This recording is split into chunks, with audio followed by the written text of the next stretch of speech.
দেখুন আজ আপনাদের জন্য নিয়ে এসেছি পেঁয়াজি মলা। এই মলা মাছটা আমি পেঁয়াজ দিয়ে রান্না করব। এখানে আছে পেঁয়াজ কুচি, এখানে আছে রসুন বাটা, এটা জিরে বাটা, এটা আদা বাটা, এটা ফোড়নের জন্য রেখেছি জিরে, আর এখানে আছে শুকনো লঙ্কার গুঁড়ো, আর কিছু আলু আমি এখানে ভেজে রেখেছি মাছে দেওয়ার জন্য। এবার দেখুন আমি পেঁয়াজি মলাটা কীভাবে প্রস্তুত করব। এবার দেখুন প্রস্তুত প্রণালী।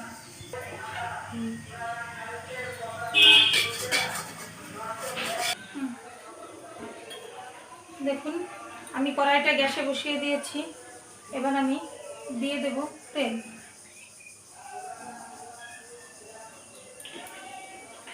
তেলটা গরম হতে দেব।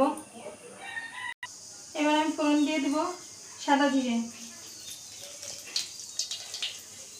জিরেটা একটু ভাজা হবে।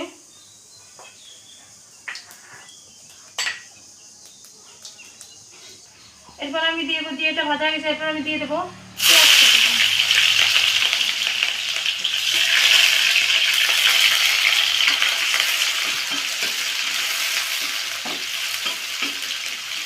পেঁয়াজটা বেশ একটু বাদামি বাদামি করে ভেজে নেব। গ্যাসের আঁচটা আমি একটু কমিয়ে দেব। আমার পেঁয়াজটা বাদামি বাদামি করে ভাজা হয়ে গেছে। এবার আমি এতে দিয়ে দেব, প্রথমে দিয়ে দেব একটু রসুন বাটা, বেশি না, সামান্য। তারপরে দিয়ে দেব খানিকটা জিরে বাটা। এরপরে দিয়ে দেব একটু আদা বাটা।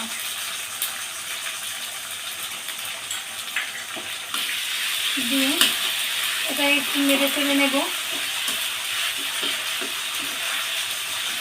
নিয়ে এরপরে দিয়ে দেব একটুখানি জল মশলাটা কষার জন্য।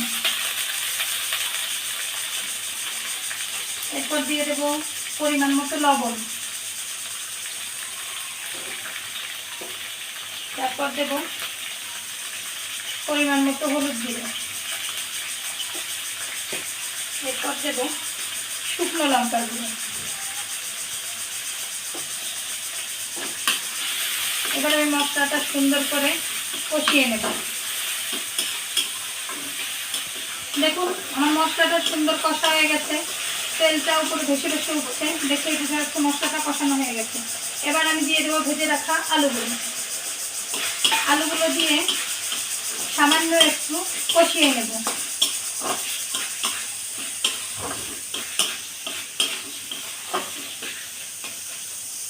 দেখুন আমার আলু দিয়ে কষানো হয়ে গেছে।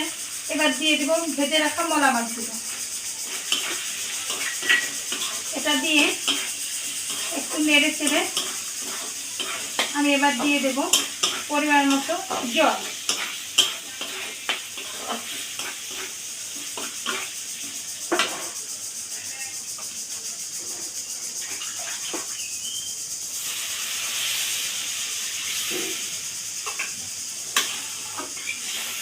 এবার আমি মাছটা জাল হতে দেব।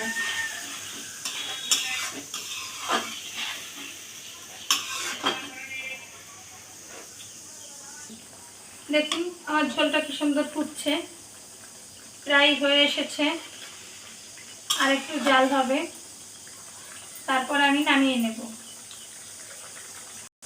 দেখুন আমার রেসিপিটা তৈরি।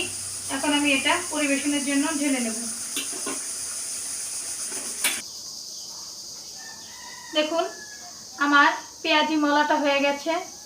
আপনারা এভাবে একদিন করে খাবেন, দেখবেন অনেক টেস্টফুল একটা রেসিপি, কত সহজে কত সুন্দর একটা টেস্টফুল রেসিপি হয়ে যায়।